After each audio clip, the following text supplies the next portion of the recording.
ஆண்டவரும் இரட்சகருமான இயேசு கிறிஸ்துவின் ஈடு இணையற்ற நாமத்தில் அன்றன்றுள்ள அப்பம் வாசகர்களுக்கு எங்கள் அன்பின் வாழ்த்துக்கள்.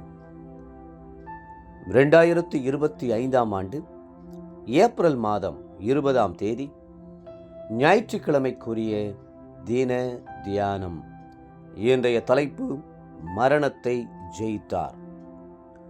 1 கொரிந்தியர் 15:55 சொல்லுகிறது, மரணமே உன் கூர் எங்கே, பாதாளமே உன் ஜெயம் எங்கே.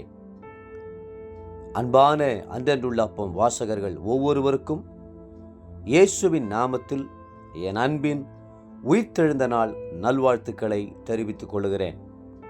நம்முடைய ஆண்டவராகிய இயேசு கிறிஸ்து மரணத்தையும் பாதாளத்தையும் ஜெயித்து உயிர்த்தெழுந்தார்.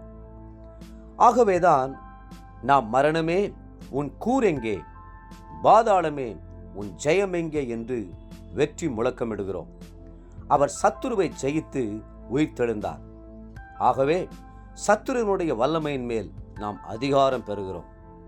ஆதியாகமம் 5ஆம் அதிகாரத்திலே ஆதாமில் இருந்து வம்ச வரலாறு கொடுக்கப்பட்டிருக்கிறது.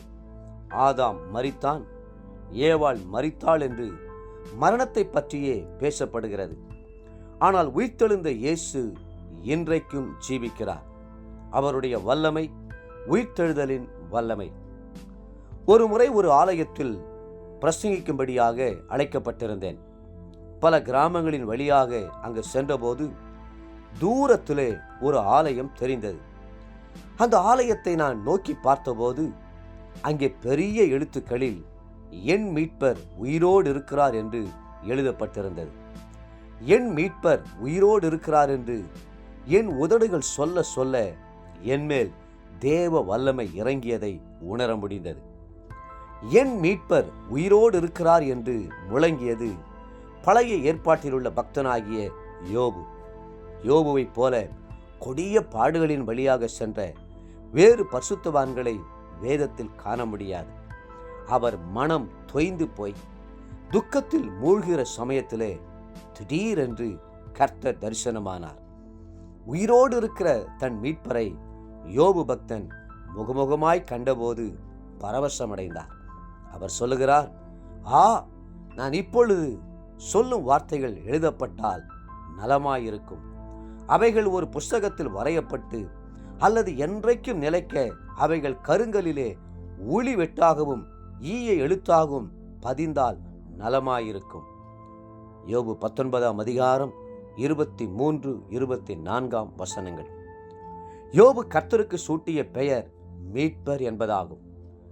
என் மீட்பர் என்று சொந்தம் பாராட்டி உரிமையோடு யோபு பக்தன் அழைத்தார். மீட்பர் என்ற வார்த்தைக்கு மீட்டெடுக்கிறவர், காப்பாற்றுகிறவர், பாதுகாக்கிறவர், ரட்சிக்கிறவர் என்பதெல்லாம் அர்த்தங்களாகும்.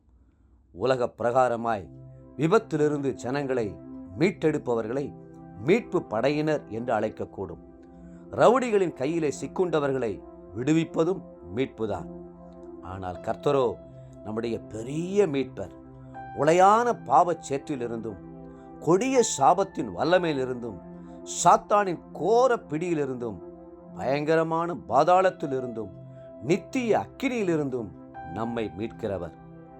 அவர் பாவத்திலிருந்து நம்மை மீட்டு ரட்சிக்கிற இரட்சகர், நோயிலிருந்து மீட்கும் பரம வைத்தியர், சாபத்திலிருந்து விடுதலையாக்கி நம்மை ஆசீர்வதிக்கிறவர். தேவ பிள்ளைகளே, அழிக்கும் வல்லமை கொண்ட சக்திகள் பல உண்டு. ஆனால் உயிர்ப்பிக்கிற வல்லமை உள்ளவர் ஒரே ஒருவர் தான் உண்டு. அவர்தான் உயிரோடு எழுந்த இயேசு கிறிஸ்து. இன்றைய நினைவிற்கு ரோமர் 14:9, கிறிஸ்துவும் மரித்தோர் மேலும் ஜீவனுள்ளோர் மேலும் ஆண்டவராயிருக்கும் பொருட்டு மரித்தும் எழுந்தும் பிழைத்தும் இருக்கிறார்.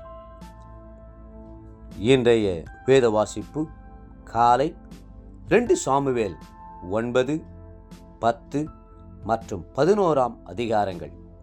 மாலை லூக்கா 15ஆம் அதிகாரம் 11-32 வசனம் முடிய. அன்புக்குரிய அன்றன்றுள்ள அப்பம் வாசகர்களே, மீண்டும் உங்களை வாழ்த்துகிறோம். நம் மீட்பர் உயிரோடு இருக்கிறார். கலங்க வேண்டாம். கர்த்தர் தாமே உங்களை ஆசீர்வதித்து மென்மேலும் உயர்த்துவாராக. ஆமேன்.